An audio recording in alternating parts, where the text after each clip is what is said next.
तो नमस्कार देव सज्जन, एक बार फिर से आप सभी का स्वागत है हमारी वीडियो में। और आज हम बात करेंगे 4 युगों के बारे में।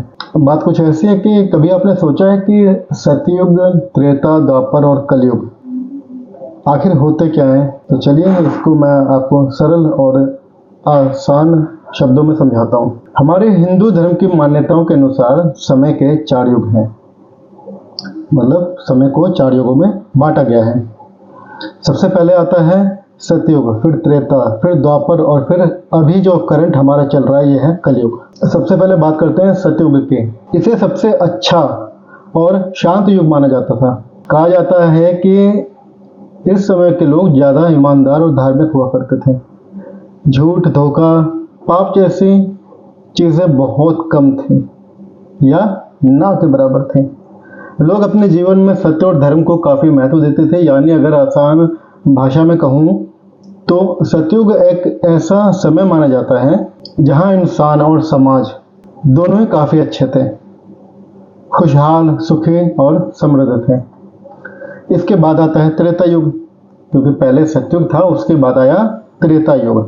अब त्रेता युग में धर्म थोड़ा सा कम हो गया, लेकिन फिर भी लोगों के जीवन में सत्य और मर्यादा का काफ़ी महत्व बना हुआ था।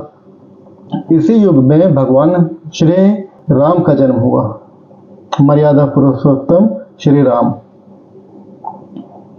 कहते हैं कि रघुकुल रीत सदा चली आई, प्राण जाए पर वचन न जाए।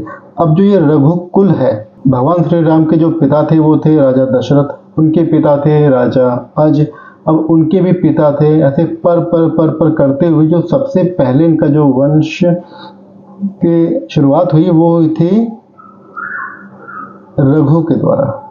तो जो ये कुल है ना पूरा भगवान श्री राम का, ये रघुकुल है। उस रघु का कुल है जो अभी तक चलता आया ये श्री राम तक, और उनके बाद लवकुश और आगे भी चलता गया।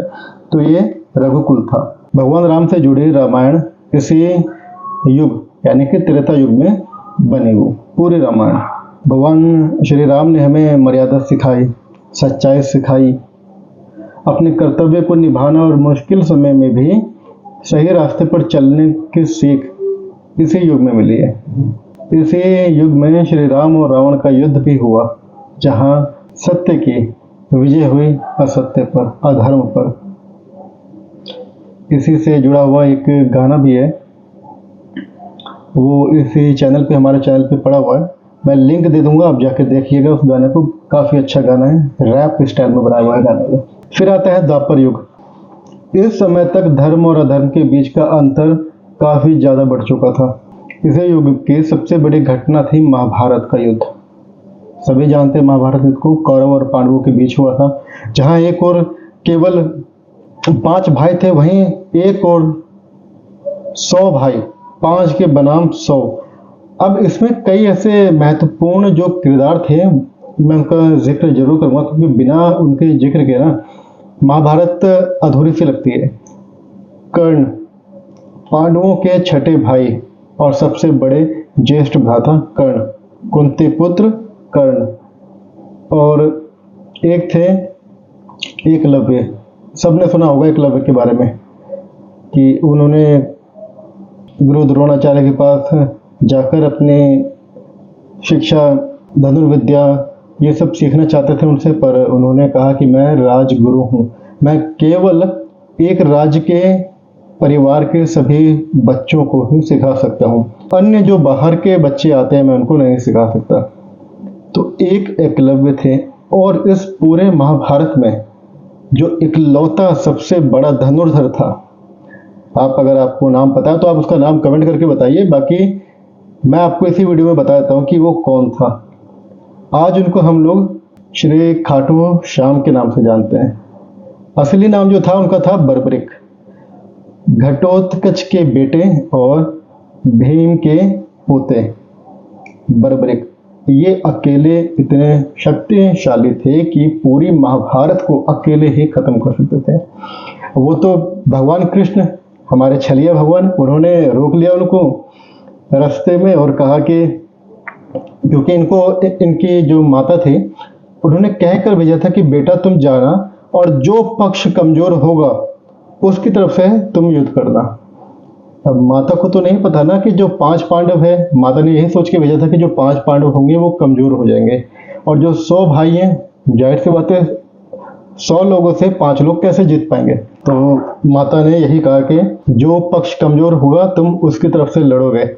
इसीलिए तो हम कहते हैं, आज भी नारा लगाते हैं कि हारे का सहारा बाबा श्याम हमारा, कि जो हारता है पक्ष वो उसी का साथ देते हैं। अब वहां पहुंच गए बर्बरी जी, उन्होंने देखा कि युद्ध हो रहा है, लेकिन वो 5 नहीं, उन्हें दिखा कि हारने वाली जो सेना है वो है ये कौरवों की सेना, ये 100 लोग उन 5 से हार रहे हैं।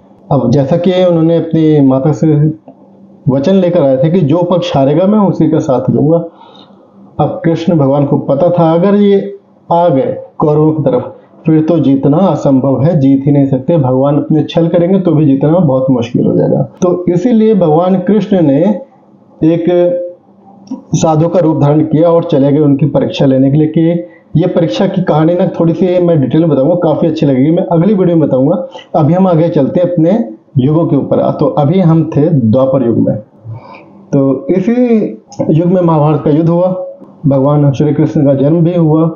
कुरुक्षेत्र के मैदान में श्री कृष्ण ने अर्जुन को जो ज्ञान दिया उसे गीता उपदेश कहते हैं, जो आगे चलकर भगवत गीता के रूप में जाना गया। गीता में कर्म और धर्म से जुड़ी बहुत सारे महत्वपूर्ण बातें बताई गई हैं। जिसने गीता नहीं पढ़ी पर गीता जरूर पढ़ना, बाकी मैं गीता का लिंक भी दे दूंगा। आप अगर चाहते हो कि गीता खरीद कर पढ़ना तो आप गीता को खरीद कर भी पढ़ सकते हो। और अब बात करते हैं अपने करंट, जो हमारा भी वर्तमान समय चल रहा है, जो ये वर्तमान युग है, इसे बोलते हैं कली युग। कली यानी कि मशीन, इसे मशीनों का युग कहा जाता है। और जो युग है, युग तो बता दिया मैंने, युग समय को कहा जाता है। कली युग मशीनों का समय। और यहाँ पर जो विलन होने वाला है, पहले में विलन था रावण, दूसरे में विलन हुआ कंस भगवान कृष्ण के टाइम पे, और महाभारत में तो कौरव पांडव सत्य और असत्य के अगेंस्ट जो भी था वो युद्ध हुआ। और अभी जो कलयुग है इसमें जो हमारा विलन रहने वाला है वो विलन होगा कली पुरुष, जिसके वध के लिए भगवान विष्णु फिर से एक बार अवतार लेंगे भगवान कल्कि के रूप में। अब एक चीज आप देखो, बड़ी अच्छी बात है, इसको आप समझना। पहला जो था युग हमारा सतयुग, सतयुग में सब कुछ अच्छा था, शांति थी। फिर आया त्रेता, त्रेता में भगवान राम ने जन्म लिया। अब राम हीरो थे, विलन था रावण। दोनों आर और आर, रा से दोनों का नाम हुआ। फिर आए कृष्ण द्वापर में, कृष्ण देव भगवान थे, भगवान कृष्ण, उनका नाम का से शुरू हुआ। और जो इनके अगेंस्ट विलन था वो था कंस, वो भी का से, का और का। और अब देखो जो कलयुग आने वाला है, कलयुग में भी कली पुरुष का से आएगा, और भगवान कृष्ण जो अवतार लेंगे वो भी का से है, कल की अवतार। और एक और बात बताता हूँ आपको, जो भगवान राम थे ना, बड़े सीधे सरल स्वभाव के थे। वो 8 कलाओं में माहिर थे, 8 कलाएं जानते थे वो। भगवान कृष्ण जब पैदा हुए तो वो 16 कलाएं लेकर पैदा हुए, उनसे दुगनी। और अब जो कली पुरुष के वध के लिए कल की अवतार जन्म लेंगे, इनके पास पता है कितनी कलाएं हैं?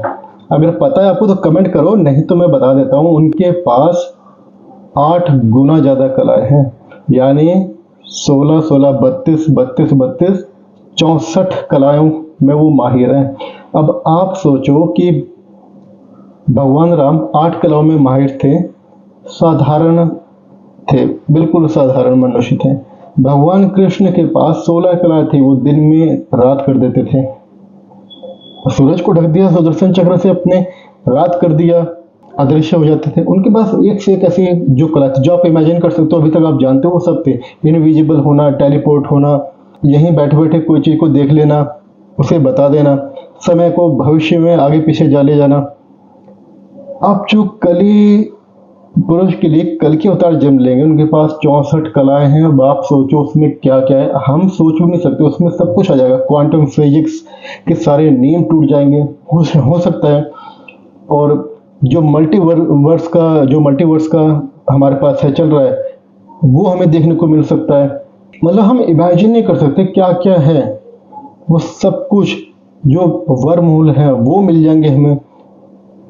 समय में आगे पीछे जाना बहुत आसान हो जाएगा। मुझे नहीं पता क्या क्या हो सकता है, लेकिन 64 कलाएं, मैं हमारे इतनी क्षमता नहीं कि हम उसको सोच भी पाए, लेकिन 64 कलाएं कितनी ज्यादा होती। तो ये होने वाला है कलयुग में। तो ये कलयुग की बात हुई, और इस युग में हम जी रहे हैं, यानी कि जिस युग की हम बात कर रहे हैं कलयुग के, अगर शास्त्रों के बात माने तो इस युग में स्वार्थ, लालच, झूठ, अधर्म इतना ज्यादा हो जाएगा। लेकिन एक अच्छी बात भी बताई गई है इस युग की। इस युग में भगवान का नाम लेना और भक्ति करना सबसे आसान रास्तों में से एक होगा। अब पूछो क्यों होगा? जो सतयुग था, लोग हजारों वर्षों की तपस्या करते थे, तब भगवान प्रकट होते थे। त्रेता युग में कई सौ सालों की तपस्या करते थे, तब भगवान प्रकट होते थे। द्वापर युग में कुछ सालों की तपस्या के बाद भगवान को प्राप्त कर लेते। लेकिन कलयुग में भगवान, धर्म तो खत्म सा होता जा रहा है ना। आप लोग खुद बताओ मुझे, धर्म खत्म होता जा रहा है। कलयुग में धर्म खत्म होता जा रहा है, और इस अधर्म के समय में जो भी भगवान का नाम लेता है वो सोचो तपस्या के बराबर है। अगर आपने भगवान का नाम लेते रहे, भगवान का जाप करते रहे, कीर्तन किया, भजन किया, जागरण किया, जगराता, कुछ भी आपने अगर किसी प्रकार से भगवान में अपनी आस्था बनाए रखे, तो आप समझ लो कि भगवान के पूरे जो भी आशीर्वाद है ना आपके ऊपर बना रहेगा इसका। इस युग में भगवान का नाम लेना और भक्ति करना सबसे आसान रास्तों में से एक माना गया है। तो कुल मिला के चारों युग हमें एक ही बात समझाते हैं कि समय कितना भी बदल जाए, लेकिन इंसान को सही कर्म, सच्चाई, ईमानदारी और इंसानियत का रास्ता नहीं छोड़ना चाहिए। वीडियो पसंद आए तो वीडियो को लाइक करना, चैनल को सब्सक्राइब करना। मेरे चैनल पर बहुत सारी अच्छी वीडियोस हैं, आती रहेंगी। होपफुली आपको पसंद आएगा। मिलते हैं अगले वीडियो में। नमस्कार।